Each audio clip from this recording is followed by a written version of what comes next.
Hello, everyone. I'm really excited to have my new recent friend and comrade George Leoniak with us. And it's been long and waiting for us to come together and actually do this interview. And we're going to be talking about my Kabbalic star shape, which is something that the body has illustrated to me. And we're going to discuss why it's actually a geometry and not a piece of art, and why geometries have to be validated, and who cares anyway, and what is this incredible shape that I have been learning from the body for over 25 years. And George actually showed up in my life. We were together on a program with a wonderful program with Scott Onstad and Jeff Fitzpatrick a few years ago now, maybe. And both George reached out to me the same week that somebody else reached out and said, your shape has a lot of validity to it, and I want to show you what it really means. And I thought, like, what a coincidence that I didn't even know that geometries had to be validated or what that means, and that two really brilliant minds showed up in the same week of my life to say, look at this. This is really like what your shape does, which is really cool. So George is here today to share and show you his incredible brainiac mind that I deeply respect and admire. And first, we're going to talk about, like, really, I'm one of your biggest fans. I think it's awesome. And I've decided to call like these interview series Temple Talks, because I really have some great conversations to have with people around geometry that I want to share with everyone. And I want to share with you the kind of amazing work that other people are doing. George has a wonderful school and he teaches. And so I'm gonna let you take it over, George, and let us know your incredible story about how you actually started, because you are an internationally renowned animal tracker and highly respected in the field, and that actually got you into sacred geometry, which is pretty fascinating. Right. That's a big portion of the journey. Well, first of all, it's great to be here. Thanks for having me on here, Meredith, and I'm excited to be here. We're going to look at the Kabbalic star, and we're going to really apply sacred geometry techniques to this, because I'm a serious geometer. I love doing hand drawn work. I work on the iPad a lot, doing drawings. And sacred geometry is a beautiful pattern language that is so simple with working with the compass and straight edge and making circles. And, we could come up with art, let's say, and this is what you just said. Is it more than art? Yes, it is. There's all these beautiful ratios that show up. And when I saw the Kabbalic star, here it is, Meredith's Kabbalic star that she came up with kind of through like an intuitive process, right? Well, I guess Of you could call it intuitive. It was more like I got hit over the head by a 2x4 energetically when I was in my mid 20s, and that I was obsessively trying to figure out what I was feeling in other people's bodies and in my bodies. And then these things I wasn't learning in acupuncture school or shiatsu or in any of the books were showing me in bodies what to touch where, and get the nervous system to release. And over many, many years, I actually realized there were hubs in the body and that there were planes of energy moving through. And suddenly it became a geometry, which for me was very frustrating because I failed math in high school and I still don't understand numbers. So I guess you would call it intuitive. It really kind of grabbed me by the ear and dragged me along for a long time. And now, as I was just saying to you before we started, I find it remarkable that I even do this. Like, it just Yeah. feels like, if anybody ever said, Meredith, what are you going to do when you get older? Work in film or something, maybe be a writer, but I certainly didn't expect this, and to have these Yeah. kinds of really cool conversations, because it's a whole language geometry that you know very well. Yeah, totally. I mean, it's amazing that how that came to you. And I guess the task that when I saw it was, how is that going to fit into that pattern language of sacred geometry with the compass and straight edge? Like, did this just, how did it come manifest out of the ether, right? Does it have a connection back to that history of that source of that pattern language? And so that was really my aim with this. Now we're going to get into that. I've got a whole slideshow about that, so I don't need to discuss that. But I'll give you a little bit more of the intro and the background of how I got into Please. this, because just like you said, I had no idea I would start getting into this and teaching sacred geometry and doing apprenticeships in it. And the school that I run is called KNEW Geometry, New Geometry, because my feeling always with it was it does come from this deep remembering type of place for me. Is just like you, I'm glad we're in company here. Failing math and geometry and all those classes, I didn't come from it. I basically taught myself all these formulas and mathematics because sacred geometry taught me it. It was actually working with this, the pattern language revealed itself piece by piece. It's not like I had to force it to learn it through the textbooks. What I needed to know showed up at the right moment on the path. So it's a Isn't very it? deeply Can I connected. just can I just make a comment to that? Like it really is, listening to what you just said and what my experience was, it is like it's its own teacher. Like it's a living, it sounds crazy, but it's almost like it's a living entity of explaining itself to you when you engage with it. It will teach you things about it. It's like it's its own living teacher. I don't know. Does that sound crazy? No, not at all. I mean, that's what I, hope to inspire with the people that I work with in new geometry or in the animal tracking. It's like when we go out into the fields to look for sign or whatever, nature is your teacher, right? I mean, it's teaching you as you go.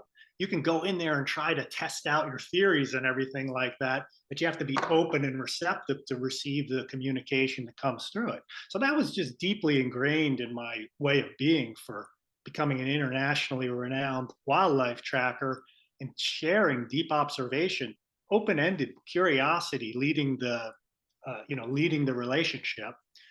And so when I approached sacred geometry, I did the same thing, right? And I was very good at looking at patterns and seeking patterns and finding connections and seeing how, looking deep into the layers of things to see what will rise to the surface. That was just a natural for me because I've done that for so long. How does that happen in tracking? Can you describe that process? Well, I can describe it in a simple way. If you are looking for a very obscure sign, like an animal track on light dust, or let's say even a hoofed animal like a deer track in pine needles, right? So you have this chaotic line pattern of pine needles going every which direction. And now, the majority, probably 99.9% of the people, walk by and don't see tracks, right? They walk by, they don't see that there's a pattern underneath there of something that passed by. But when you train your eye to look for that pattern in that sea of organic material that's crisscrossing every direction, and then you notice that edge, right? The circumference of the hoof of the circumference of that curve of the arc of the hoof, your eye becomes accustomed to noticing what isn't easily noticed, right? That's hidden behind what seems like circles and lines or connections like that. It's something like that. Does that make sense? Yeah, no, it does. It's because I was trying to describe to somebody, I was talking about you the other day and saying that we were going to do this interview. And I said, he's a renowned animal tracker, and that's how he discovered and got into sacred geometry. And it's just not an intuitive leap for a lot of people. It's like, well, how does tracking relate to geometry? Like they didn't understand Yeah. that bridge. So I see that kind of point. You're looking for a pattern, kind of like those little Right. magic view things when back in the 70s, I don't know, but they, Yeah. where you have to squint your eyes and all of a sudden you see a different pattern within the pattern that it shows you. So you're just training to look at something different. Like kind of like it reminds me, I have all these windows behind me here. And during the day when they're open and people walk past, you can see the difference between somebody looking at their reflection in their mirror or when their eyes refocus and they look inside the room. We have this way of looking here or then looking through. You're and there's two different views, but we don't necessarily Yeah. consider that in this kind of really philosophical way of being one with nature and looking for different patterns within what others would consider to be the obvious.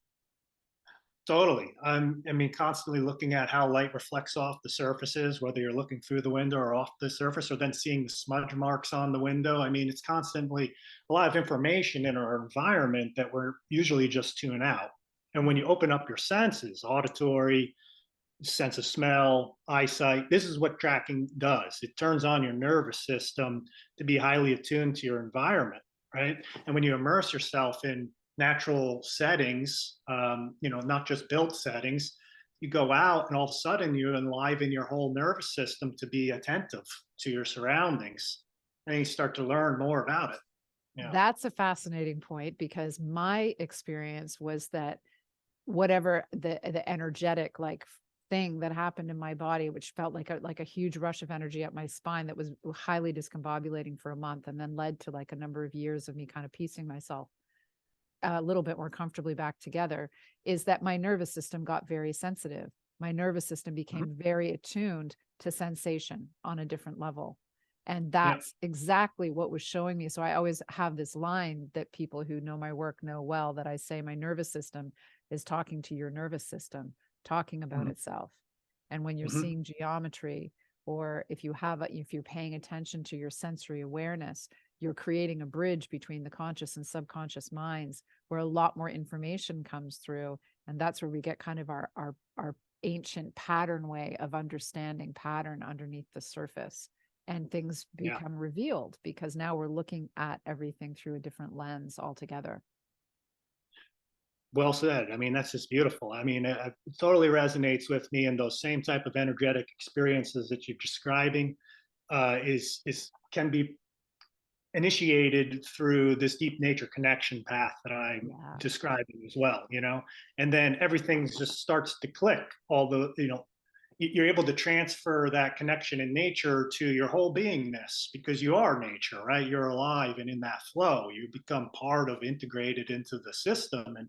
And then sacred geometry is a reflection, you know, the drawing of it takes on a whole new meaning of showing you the underlying web of connections and patterns. And then we could go into that information and pull out things of the ether and birth new forms, like you're doing here, and what I do with a lot of my sacred geometry. So it comes from that deep interconnected place.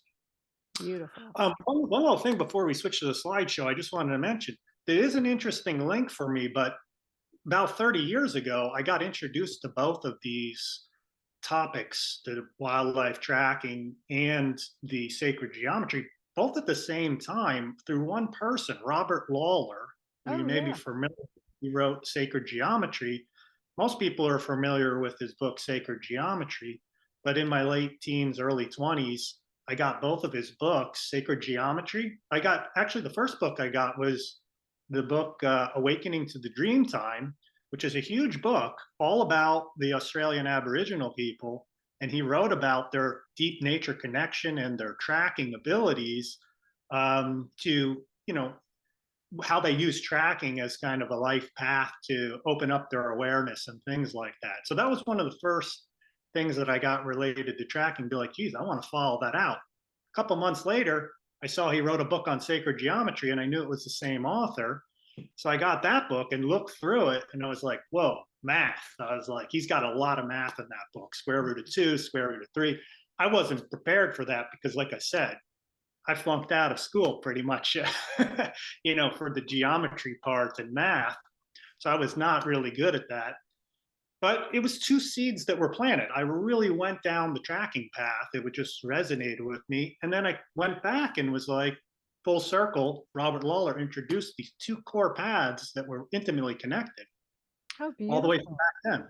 So, Yeah, and I found out actually, just because it's such a small world, a friend of mine ended up being helping him. I knew he moved to Tasmania, and she was one of the main people to, to help him. And I don't know if he's still alive. I know that he was ailing at some point, but I didn't realize that so many years ago he'd written that book on the whole Aboriginal world. And he ended up, the end of his life anyway, whether he's still living or not, I will check into that, to be in Tasmania. So that's fascinating. I yeah, didn't know that. yeah, great. Actually, I have the information that no, he did pass on quite recently, just Oh, about in December. So oh that wow. was really sad, because right at that moment I met Charlie Zeiss, who had a connection to him. Charlie Zeiss works with the Russian pyramids, and I've done some videos on my YouTube channel. That's to mention I have a YouTube channel, New Geometry KNEW, just so people know. I Yeah. have about 100 videos on there, but Charlie and I did working on a video. I had prepared a whole thing, a 20-page document that got sent to Robert Lawler, about the Russian pyramid and the phi scaling angle and all these amazing things. It was like, finally, after 30 years of studying the tracking and and the work. And I put in a nice note. Thanks so much for everything you did. The week before it got to him, or the week of, then we got word that he passed on. I don't Oh, even know if he saw the information, but oh, to me, it was, who knows if he saw it, but it was like right in that crux transition time that finally, after that long journey, I finally got back to share some work or possibly connect with them, and missed it you know maybe by what? an instant. I'll reach out to my friend and see if she knows the answer to that, because she was sort of his right hand Okay. woman, from what I All understand. right, that Yeah. that would be interesting if you actually saw it. We'll see. It went through one person to another, but anyway, that's a side note. But that's the information on Robert Lawler. I mean, fantastic Beautiful. geography. Well, he Yeah, knows he now. He yeah he knows now, inspired. and he's affected many lives. And so you carry the Absolutely. torch. Absolutely. Well, do you want to switch over to the case store? We're probably going to do another video, like we had mentioned, that's going to get more into all that, and other things that I explore with geometry. Yeah, Today's definitely. going to be about the Kabbalic star specifically. So Yeah, I'm happy to switch over to the jump on presentation. in. That's great. Thank you. And I All look right. forward to being able to have people hear more in the next interview too, where you can really, share all of the, I mean, the geometries that you come up with are just amazing, and your knowledge. So I look forward to sharing that with people too. Yes, and we'll definitely would love to get more into that. And at the last slide in here, of course, I've got the contact info and where people can find out more Great. things. But Good. we'll so this is the introduction to Meredith's work. Was sending me these images or finding them on the website, and of course, I was really curious how to construct these with the sacred geometry techniques. Now, of course, this one in the middle was the first one that I went to, right? Because that's a classic Star of David type of pattern, right? Mhm. So this I knew if we just took the three-dimensional object and just compressed it to 2D. Because when we work with sacred geometry, we compress everything that's three-dimensional or fourth dimensional or more all to the 2D flat plane. So the skill in sacred geometry that I've discovered is how to look at this simple design on the right here, the seed of life pattern. Are you able to see my cursor when I move it around? Is Yeah, that I okay? can. I'm Okay. also realizing too that other people who may not be familiar with my work won't understand why and where this shape is in the body. So I will either find or include like a little video, and I have a little. If you want to just switch off your screen for 1 second, I just Yep. want to show a card, so at least people who aren't familiar with my work are Yep. familiar that there's a 2D version of what it is that this looks like in the body. And Yeah. so you'll see that there are particular areas along here, and really these 6 intersection points are the easiest way for us to be able to track in our own bodies where tension builds. And there is a whole hour-long video on um, whatever it's called, that I forget what I called it, the geometry of healing, probably, also Mhm. available on my YouTube site, so that you can actually go through and you can see how this comes together between Eastern and Western medicine to actually create these planes of energy that move through. That when you're thinking in the body instead of on the body, you touch the body and think in, and the body will respond and release, because we're becoming more aware of the fact that tensions are actually beginning in the interior and not the exterior. So we take our mind like the screen, instead of thinking on the window, we look through the window and we look right down into particular points in the body when we're either working on ourselves or if we're working on other people. So working on ourselves through stretch and bringing our mind more into the interior, or working hands on and finding specific points that you can help release in your clients much more effectively by being able to know what other points they're connected to in the interior. So what we're Mhm. looking at is kind of this shape that's very fractal in nature, and that is kind of like being able to grab onto a light beam for a second and just see what it is and hold on to it, even though it goes very, very small and very, very large at the same time. But we can actually freeze it in the torso for enough of a second to be able to understand how internal tension patterns build up between the mind having a reaction, the conscious mind, holding the breath on subtle levels and creating little whirlpools of tension within the soft tissues that eventually translate to larger muscles and ligaments and tendons that would then hit our sensory system. So we're talking sensory system further down in this process. So I just realized a lot of people might not be familiar enough with my work, and at least it's a review. So please carry No, on. that's great. Yeah, no, that's awesome. I mean, because that really makes why this is meaningful, right? This is Right. why it's more than a piece of art. It's more than even an interesting sacred geometric pattern or design. It's really connected to something that's applicable that you can learn through Meredith's work that you share about. So um, that's really why it came to be in the first place, right? Was Yeah. through that process. And So, then me learning about what it actually is. And this interview is so much a process of that. Like, oh wow, it does that, it does that, it does that. And those are the things that I didn't know that you're here to share with us. So I all think right. everybody understands why we're here now. Okay, that's good. That's good.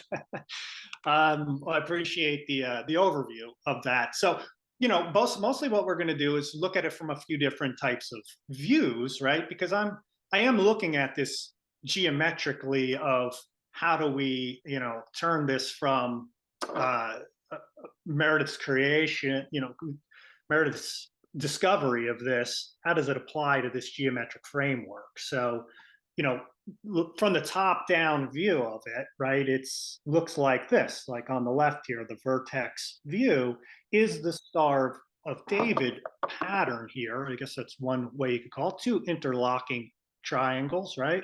And that's easy to discover and draw in the seed of life pattern. Now, that is one of the foundational patterns that we work with in sacred geometry is the one circle in the middle with the six circles around, and then we can connect the dots and the lines. You'll see that this is the same view from that perspective. Now, that one was easy, but when we get to this side view, right, there's two different types of side views. This is an edge view, which I called it because we have this long edge running down here. And then I called this one, even though these aren't faces, it could look like, if we connected all the dots, it could be considered a face view. So I was really curious about how is this going to be in sacred geometry? Because top down, it fits easily into that circle pattern, right? But when we turn it this way, how are the circles going to overlap? Because the circles, it's more than lines, it's more than just connecting lines. The circles are guiding the connective process of how these lines, it's telling the lines where to go and how to connect. So where are the circles going to overlap in these types of this pattern? Because this could have been any length, right? So how do we go from this 3D representation to these 2D line drawings? Well, I was really thrilled to discover how it fit into the circle patterns. So this one will just take a few minutes to go through this slide.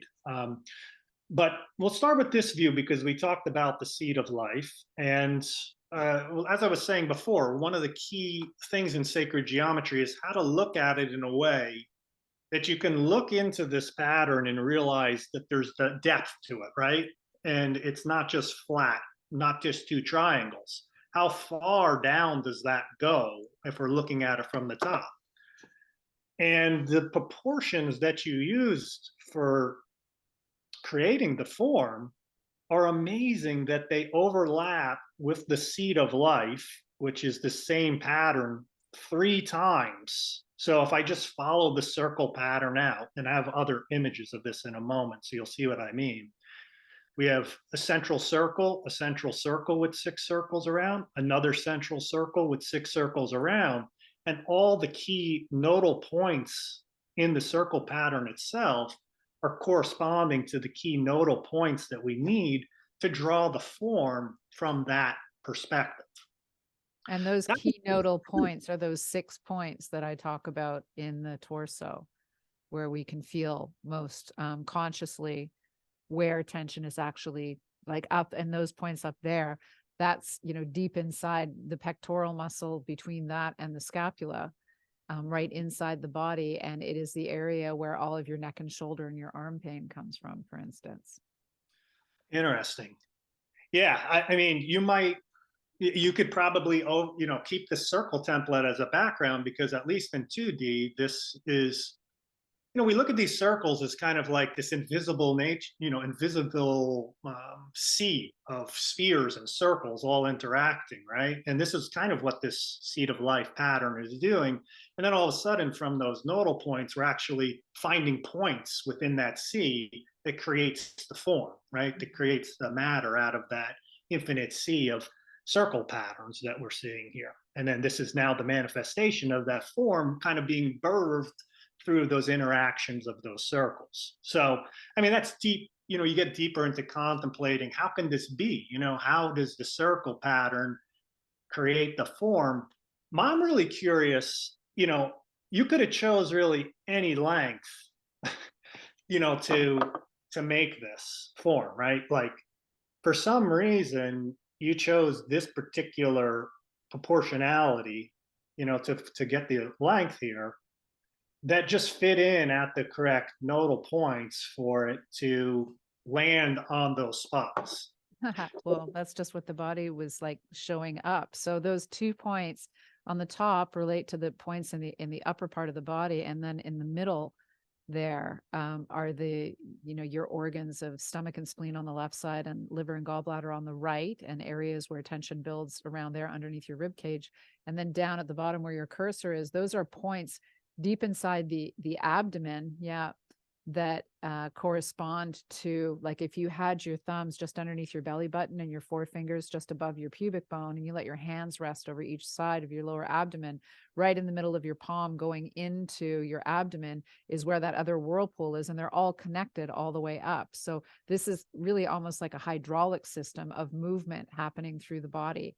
And I won't get into my stories about that now, but just so that people can also follow that what we're looking at are places in the body that really do correspond to specific areas. So the body was just showing me that relationship. So I love it when you're like, you could have chosen any proportion, and it's like, that's just what the body laid out. Well, it's just fascinating to me that, like, there was no struggle on my part. I tried a few different circle methods because I'm trying to apply circle methods, like what's going to fit. I'm like, hey, let me just try, keep the seed of life pattern going. And then all of a sudden, because I measured the form out, I have a slide next that shows you the actual measurements to make sure, like, these measurements all match up. So this is a 1-for-1 representation of what I have in hand to the 2D perspective of it. So, it has to go like that for it to kind of be something that fits into the pattern language of the sacred geometry, right? So if you chose any length for this that wasn't fitting into the pattern, it's not going to mesh over the circle pattern like this. I mean, it still could work for you in doing what you're doing. I just would have had a hard time finding the link to come back and say, hey, look at this neat connection, right? It just happened to work. Fascinating. Like, and that's really cool for me, because basically what we're doing is, this is the top down view of this from this face view here. And if I rotate the form sideways, what you've actually done is, now you've got a stack of these on top of each other. From the top, it always looks like this, but from the side, it continues to go down in the seed of life progression all the way through. And that wasn't easy it took me a couple circle attempts, but then the simplicity of it just came through that was it. Now, let's just talk about the other pattern, because if we, just like this, these edges are corresponding to going down here. If we rotate the form to this edge view, well, now the star is oriented this way, and that long edge is now running down the whole form like this. So that would be like that. So there were two main views, and the circle pattern here is based on creating squares. So this is actually squares, two squares on top of one another. That will become important later, but that's just what the geometry does. So that was easy to put into another circle drawing template that produces the squares, and that all just continues on too. So you have two major, so when I talk about these templates, they're like two major views in sacred geometry, because I draw everything from multiple views, right? Either I love to take a form like a dodecahedron, for instance. I learned how to draw it this way. I learned to draw it this way, and I learned to draw it from the Pentagon perspective too, right? So I like to look, that's something tracking taught me is like you have to vary your vision around the form because the most information, you'll get more information that way, right? So each of these views contain specific information about the dodecahedron, right? So for this form, the ones were the vertex view, this edge view, and this side view. And now I'm getting a more well-rounded picture of all the beautiful sacred geometry and the proportions that are in this. So these are the first drawings that I sent to you because I wanted to make sure my measurements. So we don't need to get lost on this page, but basically what I'm saying here is that sacred geometry equals sacred proportions, right? So the reason those vesicas and those shapes is that they contain key sacred roots, which are these mathematical numbers, root 2, for instance, square root of 3, square root of 5. That's what the circles are showing you. They're giving you these proportions. So your form, of course, because it's fitting into these sacred templates that I'm showing you here, all of a sudden are in harmony with these sacred roots and proportions. These are the ones I said when I first looked at Robert Lawler's book. I was like, whoa, I don't know anything about these square roots, how to draw these, how to do them. But basically, this could be a page in Robert Lawler's book at this point, because this is what his book looks like. It's measuring this, measuring that. You got this proportion here, this is there. But the key ones here we've got are, if we base things on 1 inch, right? The rest of the form works out to be a 1 by 1 square. You've got the square root of 2, which would be along there, and the square root of 3 showing up at various different things. So we don't need to get lost there, but just to know, the viewer will know that sacred proportion is, foundational to all the Right. all that's the construction behind the form. So let me just ask you something. See, this is a perfect example of where I don't get the numbers and things like this. They're a little bit more familiar to me now, but they still generally make me look dizzy and or make me feel dizzy and probably look dizzy too.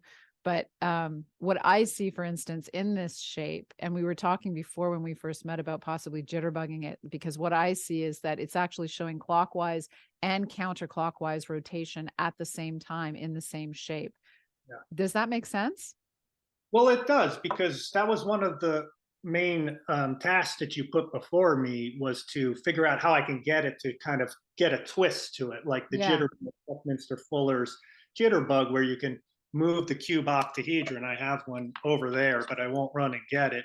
But how you could twist this shape and transform it into other shapes. And I think I wrote back to you, I said, well, you have triangles in here and it's a very stable form, but you have 2 going and countering each other, basically. Yeah. So to get it to twist like that, it's actually very stable.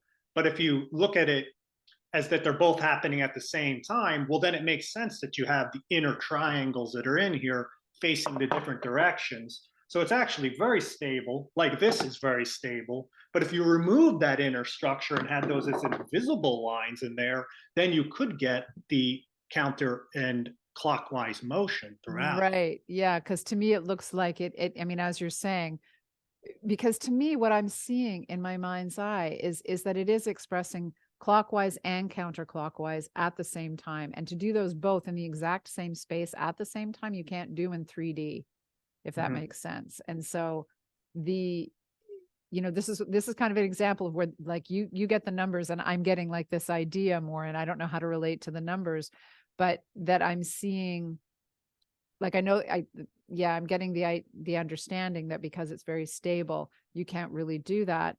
So what it's showing to me is that the top part's showing me one direction, the bottom part's showing me the other direction. And it's kind of saying, if this were outside of 3D, you would have both things happening at the same time. And that's where the 0 point field fluctuates from a point of stillness, because they both negate each other and yet they're in the spin. And so they're creating matter. Yeah. Does that make any sense?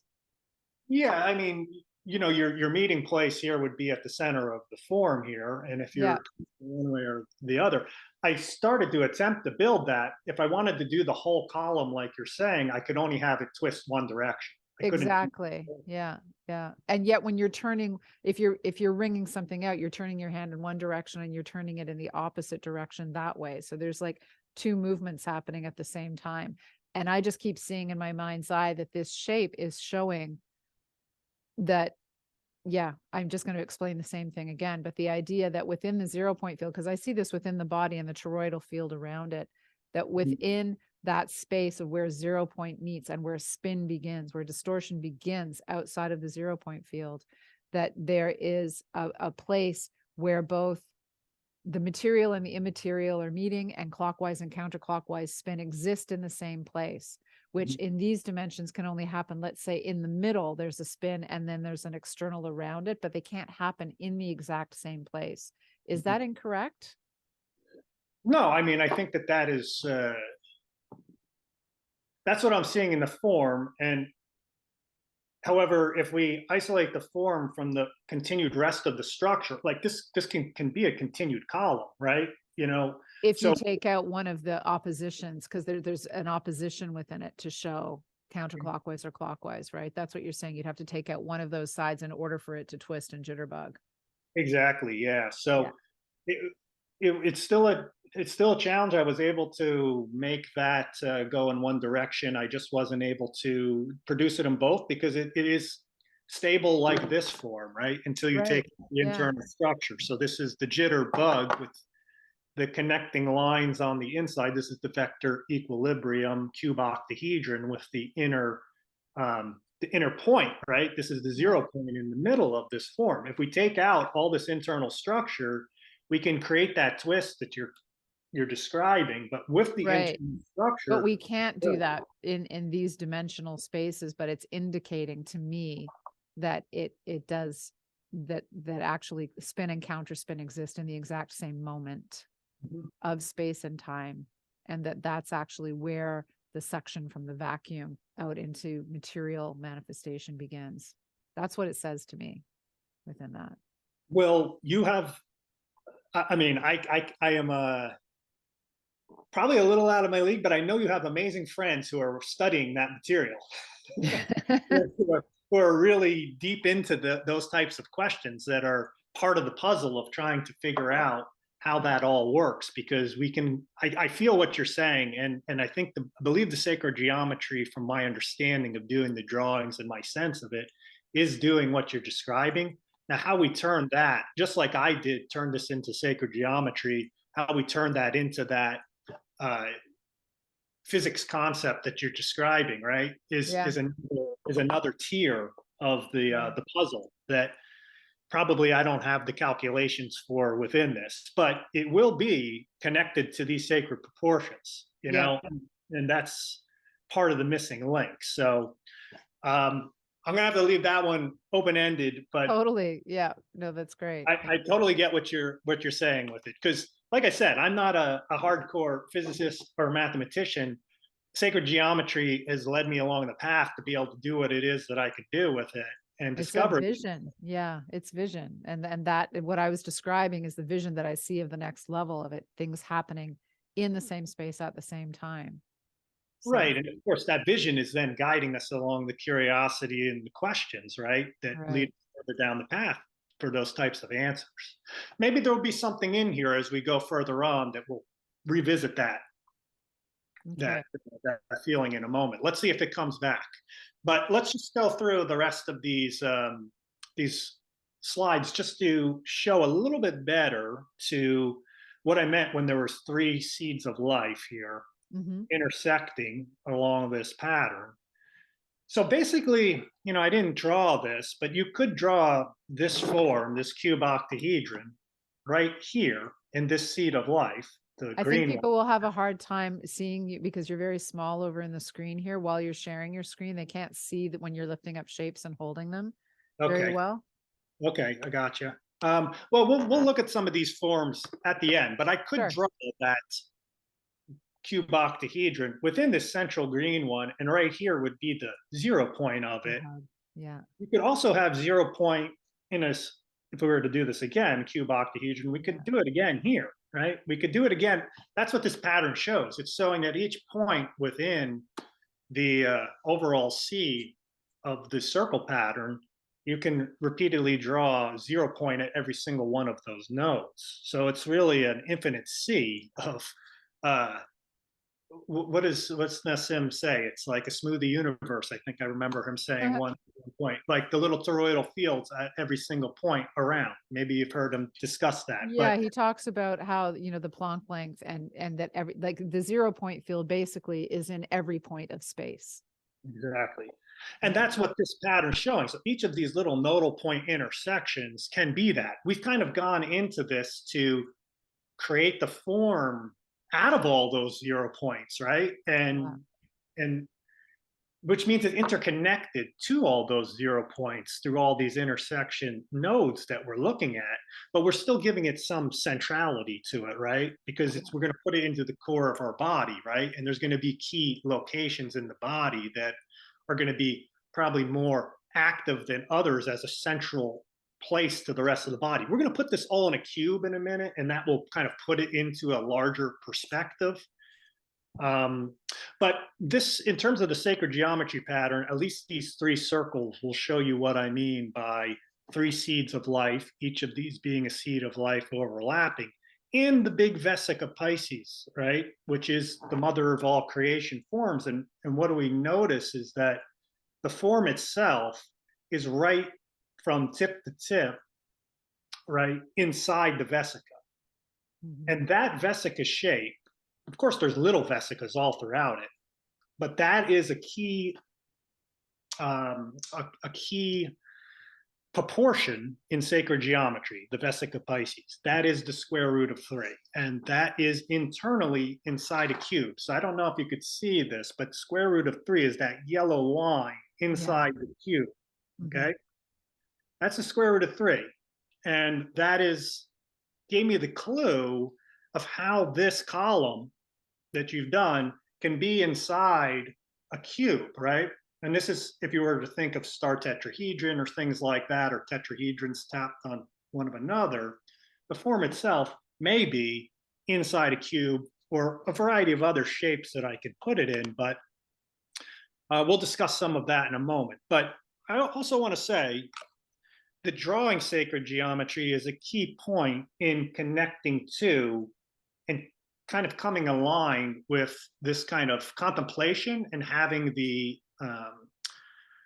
form or the circle pattern start to develop a communication and having it be a teacher for you is getting into it. So this is just a hand drawn of the digital drawing over here that I did previously with the same 3 circles with the seed of life pattern there. It's all in there. So this is relatively easy drawing to do, but this is the first time we've ever really, until Meredith found this is the first time we've probably seen this form, at least I think. I you haven't know, seen it. Yeah. yeah, I mean, we haven't seen it anywhere else. It's right in there in sacred geometry, right? It's all laid out in the most classic sacred geometry symbology that we could work with, you know, Vesica Pisces and the seed of life pattern within that Vesica. That's just really beautiful. I didn't expect to see the beauty and the harmony of it all just fit so nicely into sacred geometry, because I've had other people send me, I've made this form, why don't you check it out? And I'm like, I don't see how it works, right? It doesn't just overlay into this creation template, because this sacred geometry template, the language of light, is a creation template. So to see that this came from this deep history that we have of drawing sacred geometry is just really cool to me. wow. Um, and we can expand the pattern further, and this is just a creative one. So we can continue to send out the circle pattern. Of course, these would be top down views, and this would be the central column. But here's where I start to like play with the geometry a little bit more and just see the patterns emerge, because basically what I was finding was, well, this is one vesica, right? And we know it's in the vesica, but if I continue the circle pattern around, I can make another larger seed of life, right? Mm-hmm. And basically every vesica, which is this almond shape that the form is in, any vesica in that pattern, this is fractality, right? Yeah. Any vesica can contain the pattern. And all these little vesicas in the little circles can contain this too. So it could be in multiple directions. I know you've looked at it as the central core of the body, right? But I was just, sacred geometry asks you to go further, right? It asked me to go further and just see how it fits into all vesicas can have this pattern in it, and you could draw it at any size vesica. Yeah, and the nature of what fractals are. That's where I understood what fractals were, because I saw the initial form within the body, but then I saw how it could be infinitely small and infinitely large, that you could find the same trinity of pattern in a fingertip or the tip of a finger, if you knew how to read it. And yet it can be the whole torso, and then it can be even beyond that and into the field. And so it gets larger and smaller. And that's how I learned what a fractal was. But there was no word for it then. I didn't know. I'd never heard the word. And then the next day, an article fell into my lap that was a discussion about fractals, and all of a sudden I was like, oh, that's the word for the thing I saw yesterday. Yeah. And so that's what the geometry is showing. As you were saying, the little get very small and it can get much larger, and it keeps growing or shrinking. Right, because just like we have the seed of life pattern here, and we have this bigger seed of life pattern of these six circles, well, this one here could be contained in a larger six circle pattern, right? This large one. And but remember, this is kind of flat to us now. And so I took it one step further and started to do an outer hexagon ring. Now, this creates this triangle pattern, and I started to speculate. This is all speculation here, right? Is that it could be the start of the vector equilibrium, which is the cube octahedron itself.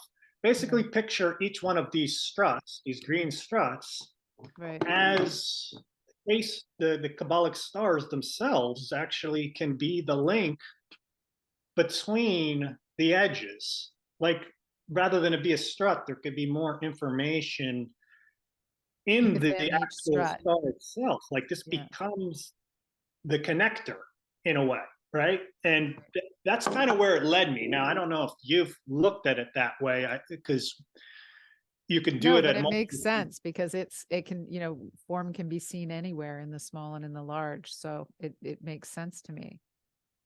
Yeah, so it was very neat to just see that, as I construct it and build it out further and further, I can continue to produce this, and then I could add the triangle at the top, and it's all vesica, it's all within the vesica. And that was just neat to think that it could be, at a very minute scale, a kind of connector within this triangular pattern, which could be the foundation of the cube octahedron itself. So anyway, I It's don't know where interesting. that's going, but it just gets me. It brings the form into larger geometric structures, basically, right?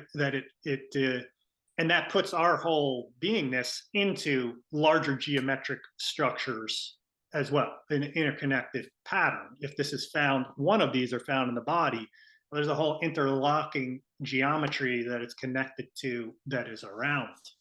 Exactly. And yeah, and I do see that in the body. It reminds me too of William Brown, who's Nassim Haramine's biophysicist. He and I were talking about this shape at length once upon a time, and he said in the end, well, it really does look like it follows I don't remember how he worded it, but he said it follows the guidelines and the understanding of a wormhole.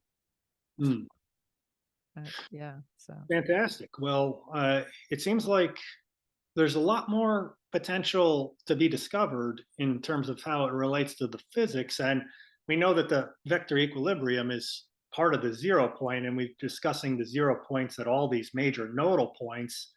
How do we connect nodal point to nodal point? Because every 0 point to 0 point between those two connection points, is going through this kind of what's through the tunnel here at the nodal points where they all connect, right? So right. And do you want to offer for people who aren't really familiar, which maybe we should have done a little bit earlier, but do you want to give them just a brief overview of what the 0 point means? uh, Or I can do that. you Either could way. do that because you're probably more steeped in the language of it, So just the easy way that I describe, a 0 point is it's kind of like you have your inhalation, and at the end of your exhalation, there's a still point, and then it starts again. And basically the 0 point would be considered kind of like the portal between the world of the unseen and the world of the seen. Mhm. And so there's the vacuum, which is 99.9999999% of energy. And then we're this 0.000001%, whatever it is, bleed from the vacuum, basically. And there's this area where all of this potential, this non-differentiated potential of energy comes into physical manifestation. And the 0 point field, which Buckminster Fuller, this vector equilibrium we keep talking about, is the physical shape that has 12 equal vectors or lines of perfect symmetry. And it represents, he said, the 0 point field, where there is stillness between the land of the incredible amount of energy available on wherever we come from and wherever we go back to, basically, and this physical form that we live in. So the 0 point field represents the portal between the seen and the unseen, and where energy manifestation transfers from one reality to another. That's how I would describe it. Well, thank you. And it seems like you could turn the whole vector equilibrium and that into the K star being the connecting points between all those 0 point locations, which are at Right. the nodal points. That's an interesting thought. Yeah.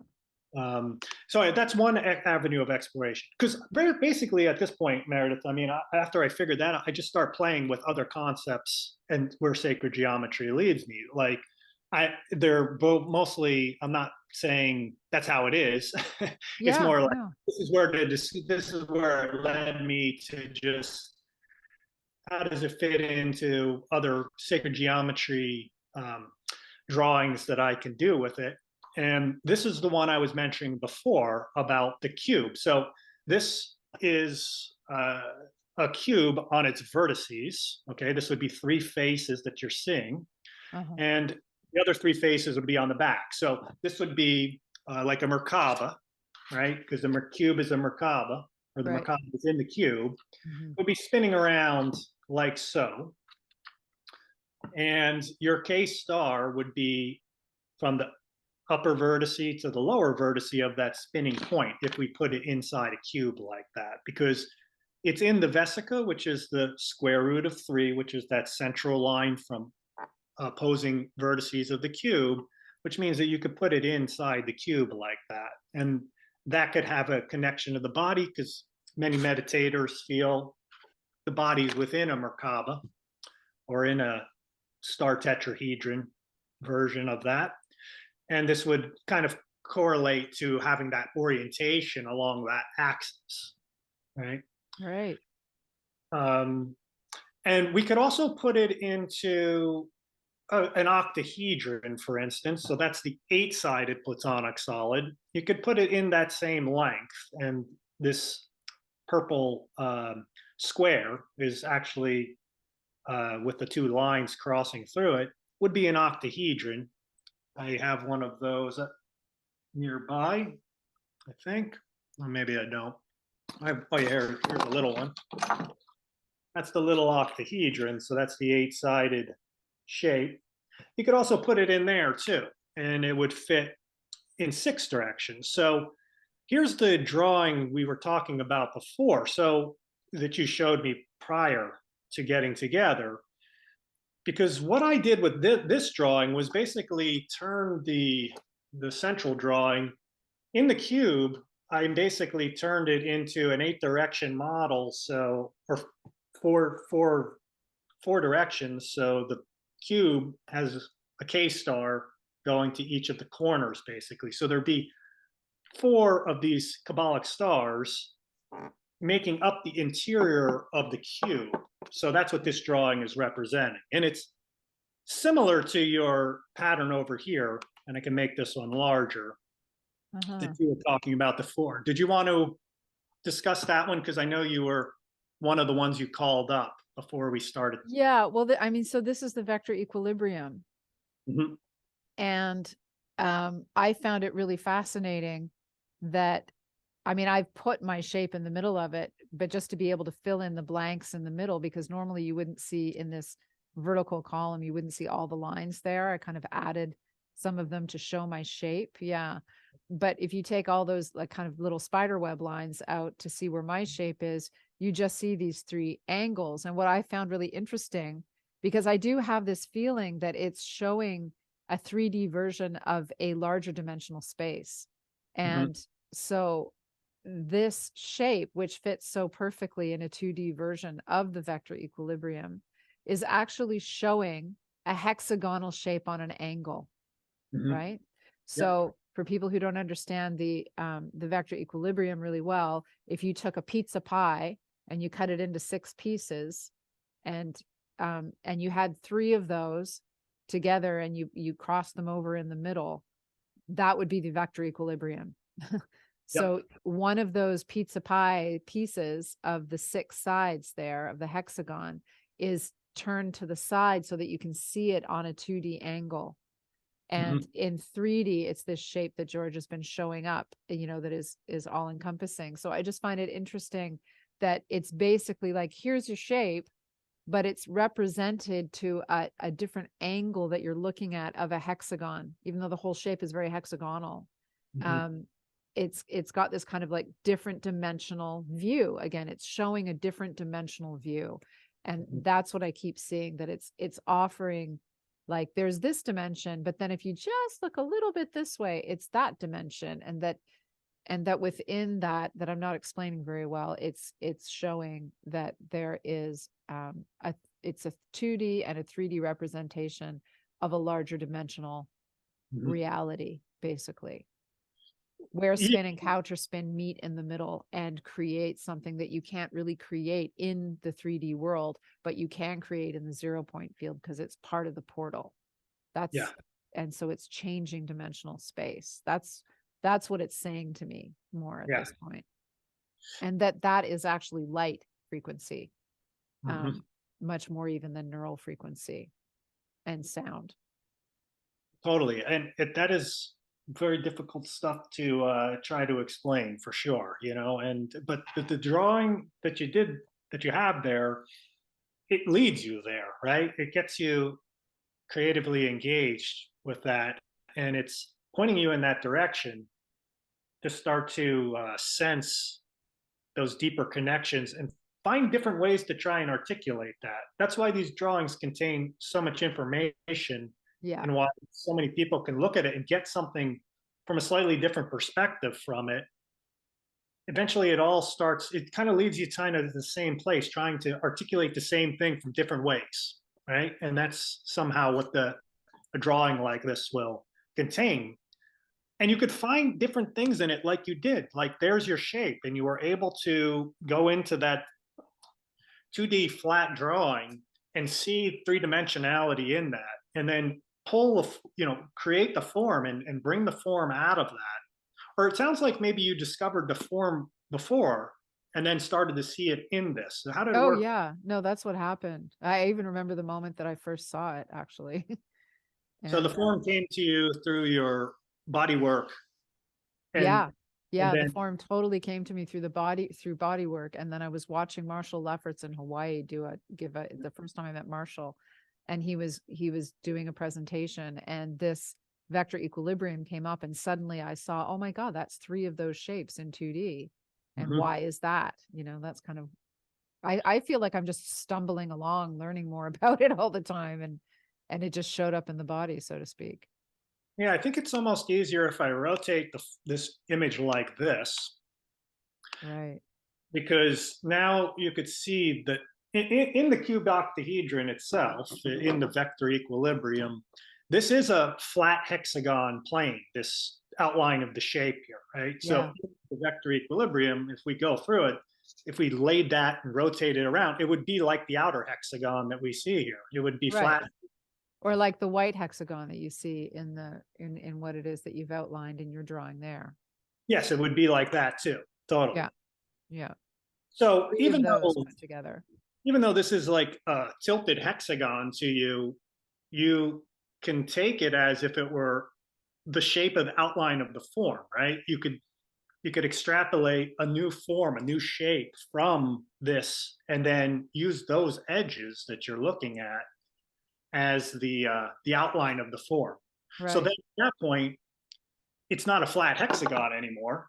It's gone through a transformation into this form that I'm holding in my hand. It's become something from this object that in this object is a hexagon, but in my Yes. hand, all of a sudden it's transformed into something else. And that's what these drawings contain is like no one said the back edge has to be back there, right? It doesn't have to be a hexagon like that. The Right. vector equilibrium could be more thing. I mean, I'm doing this all the time with my new geometry is there's no limit to the depth of your imagination of how Mhm. deep you can go into the form or flatten the form to make something else from it that may have some Yes. very important applications like you've discovered to the geometry of healing or some other deep insight or mathematical or geometric discovery for free energy or something like that. Who knows, right? There's more to the drawing. We can't just always say this drawing is what it is. It might be more than what we think it is. It might Hmm. be something else. And it can be that and something else at the same time.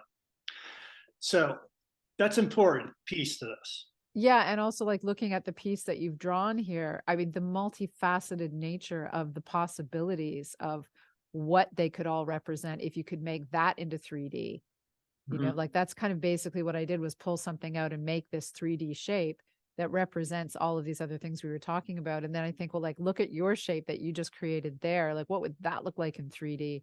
And it would be hard to do because it's showing so many different dimensional spaces and possibilities. You couldn't even, I don't even know what that would look like, but it's that sort of idea. Like, as you say, there's just so much information in so many different ways of looking at it. And that's where it becomes a living teacher because you keep learning more the more you look at it or study it or draw it. Exactly. Yeah. So, I mean, you're that like the rotation of that form, it's in a cube. So in the core of this basically is a form. I didn't discover what it is, but we're Right. all using neat. There's a form in there where these projections are coming off in 8 directions because they're going to the 8 corners of the cube. There's a form to be discovered down in here. I didn't Uh-huh. do it, but I know there's a possibility because where all those planes intersect, Yeah. it's going to be the outline of something. I don't know what it is. Would it not be the vector equilibrium itself? That's what I'm wondering. It might there probably is in the core of that at some point, and there might be some slight modifications of it. I'm not sure exactly Huh. what it, Okay. but see how it leads. See how it leads. It's like it opens a window and doorway to looking deeper into it. I think the key point is like I can do that all geekily, let's say. You know what I mean? Uh-huh. But it's nice to have the application. For me, it's very uplifting and in the flow and in the intuitiveness of it. But one thing I like to reiterate is I love the application that you have with this, right? That it's structurally foundational, has been useful for you. It's been useful to other people you work with to teach them. For this, I'm not sure. I don't know how that all fits in yet. It's more of my brainiac Playing. mind that you Yeah. say, kind of looking at it, and maybe there'll be some interesting discovery. But this is how discoveries are made. You have to push that boundary, right, and go further in and see if there's more to it. Yeah, and you can see the internal hexagon in relation to the white hexagon. And so you can already right there see just the fractal, never-ending nature of it. Yeah, and that's what these drawings are meant to do. They're meant to inspire the imagination, just like this inspired you to well, you came to it and saw your form in there, but just like it may inspire someone else to find some other creative thing in it. And that brings a deep sense of connection and well-being and meditativeness, contemplation, creativity. Those are all very great things to engage in, and why exploring sacred geometry as an art form is something that people have done for countless generations, right? Because it brings you something else besides just having to make some cool discovery. There's something in the doing of it and in all that that is very enriching to life. Yeah, and it's making both the left and the right sides of the brain work and communicate. the left logical side and the right creative side both have to. That's one thing Jonathan Quinton told me years ago. It's the mathematical science that requires both sides of your brain to really work together for you to be able to see the 2D and the 3D, the depth and the different things that you can see within it. So it's like brain gym. Mhm. Yeah, and I will say, back to the tracking bit for me, and that really worked my mind's eye, like the 3D mind's eye.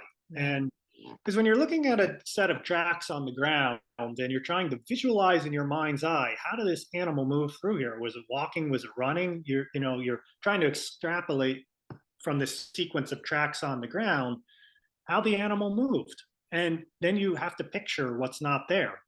You can only do it through the tracks. So you have to understand the anatomy of the animal, how it moves, what its body shape looks like.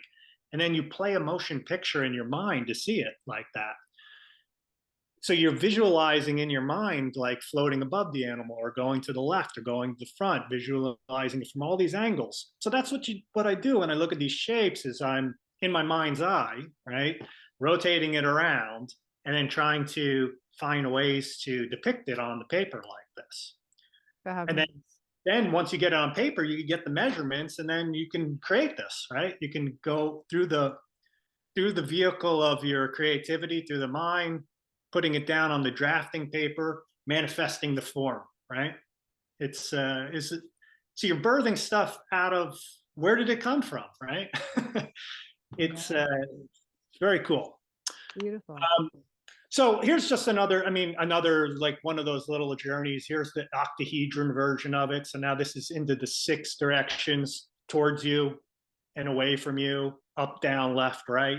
So there's another little form of interconnecting lines here that are connecting in this one too. So I'm just doing different things with it that are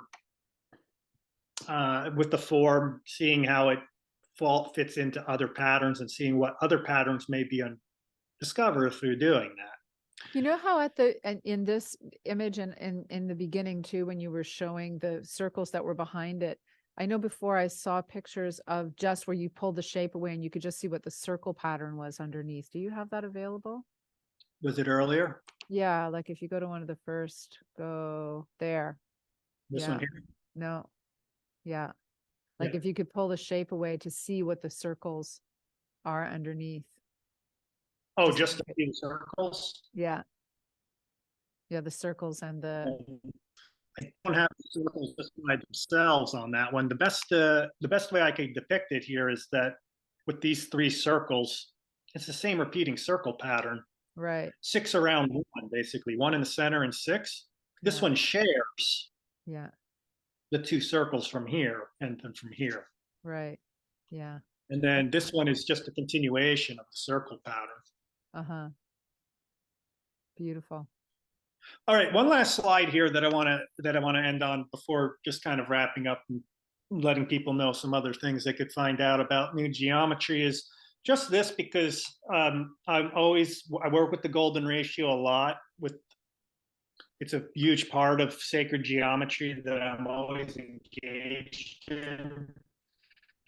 So one of the things with the Kabbalic star here was it contains a way to divide the line into the golden proportion from the edge view, which was this view. Remember how I said earlier there are 2 squares that it creates from this view? Yeah.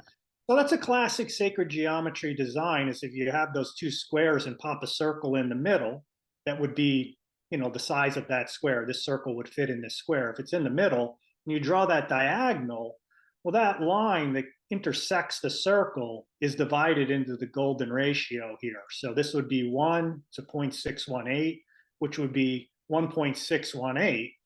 And then what I did was I rotated the form around now from those different views that I described, the top down, the other face view. And I found where the points are that go in, like where the red and blue line is that I've drawn here. And basically that sphere that's in here basically would be like a marble going down through the center of this form here. There would be this sphere within here. And the golden ratio division was within it like this through that geometric interaction, at least. So anyway, And that's exactly where I put the crystal in the middle of the necklace when I have the necklace made.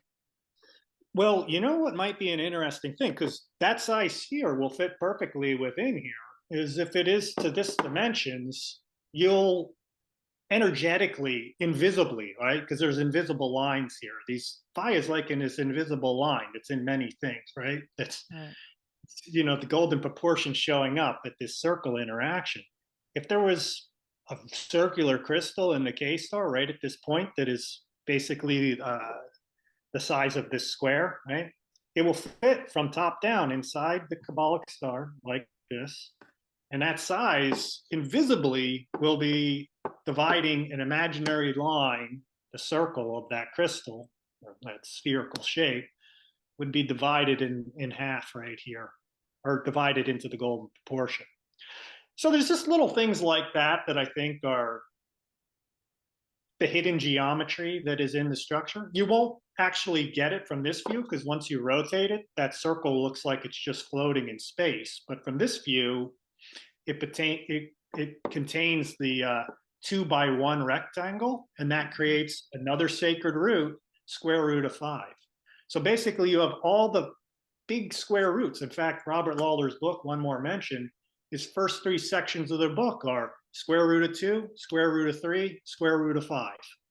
Huh. Those are his first 3 lessons, are those 3 mathematical roots, because these are the geometric drawings that I'm showing you that produce them. And what I'm saying is your form contains the sacred proportions within it as well. We saw square root of 3 at the whole length. We see square root of 2 in the square, and square root of 5 across the whole thing. So you've got a nice geometric teacher in sacred geometry principles here, besides all the other things it does too. So Wow. And that's what the body did.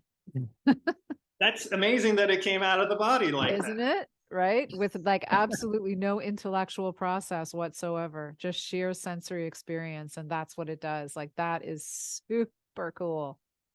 Right. That's amazing. So that's my overall, application of sacred geometry principles and concepts that I'm aware of and work with and know, and applying it to discovering how it fit in and into the sacred geometry patterns, and doing various fun little experiments along the way. So that's what I have on that. I'll just close with this one quick little slide here, just some Please, no, contact share. details. Yeah. So new geometry is the way I represent myself in the geometry world. Mindful Tracker, which I don't have a slide here. If your viewers out there interested in that, I am actually doing one-on-one apprenticeships in mindful tracking or tracking in general. Check out Mindful Tracker for that. But new geometry, like I said, I have the YouTube channel. This is a great little Facebook group that's got almost 3,000 members in it now, called New Geometers. Great geometers. I've really love inspiring a community of geometers, because I learned tracking through a community, really, of mentors and guides and teachers. And that's how the information got shared. And I like, geometry is all about that. It's about sharing and working with other peers, coming up with discoveries and working with this pattern language. So that's happening big time at New Geometers. Great geometers there. So I'm thankful for that. NewGeometry.space is the the regular website. New Geometry Courses is a new website that I put up that has a host of courses online and apprenticeships that I do. This is the next one coming up very soon, April 3rd and to May 22nd, 8 sessions. So every Monday, hour-and-a-half class for that. So check And those which out. website do they go to find out about that? There's both there. There's on New Geometry Space. We'll actually provide you a link to get the New Geometry courses, but enrolling New Geometry courses, the enrollment site. It's split between 2 because I had one before the other, and they provide slightly different functions. But check out New Geometry courses, because if you feel like the apprenticeship might not be something you're interested in, but want to start learning to draw sacred geometry, this one's great. Platonic solids.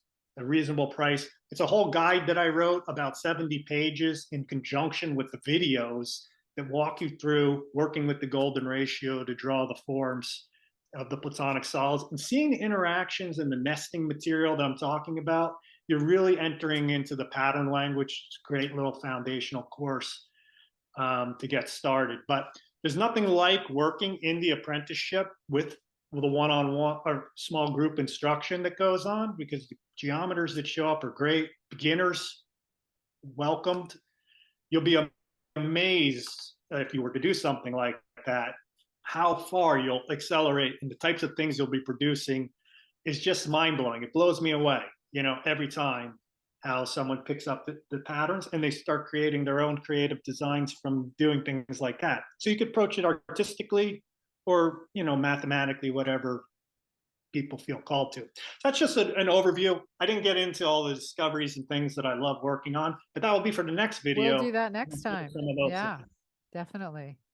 So that's the overview, unless there's any slides you wanted to revisit. Nope. Right, That's a lot to chew on. That's wonderful. fantastic. Thank you very much, George, for your wonderful insight and skill and brains and talent and everything. That was such a gift for me to really have more insight into what it is. Like, I'm just so amazed that all of that can come out of just a sensory experience. And I'm just learning about what the body is showing, showing us in relation. I'm a little bit speechless right now, actually. Oh, well, I find it amazing, your process, and I would love to continue to hear more. We all heard a bit about it, but your discovery process of how it came through just sounds fascinating. To go from that, not even a mind's eye visualization part of that, but the whole working with the body, to then transfer it all back to these ancient sacred geometry patterns, is really a mystery to me, right? It's part of the great mystery. So It is, yeah. part of the speechless part of it. So I'm just really thankful that we connected like this at that class, and that you Yeah. shared the forum with me, and provided the opportunity for me to explore it more. So I'm just grateful to share my interest in it, and thankful that I could apply all those skills that I'd worked on in this way that I never knew I would. So it's just hopefully there was something insightful for the viewers there, and further for you as well. And I'm always Absolutely. Yeah. so Yep. Let's do more soon. I'm sounds good. stoked. Well, do you want to close it up? That's about it. Thank you, viewers, for watching, and feel free to email me or contact me. I'd love to hear from you. Thank you very much, George. And until the next time, happy brainiacking. Thank you so much for the gift of you.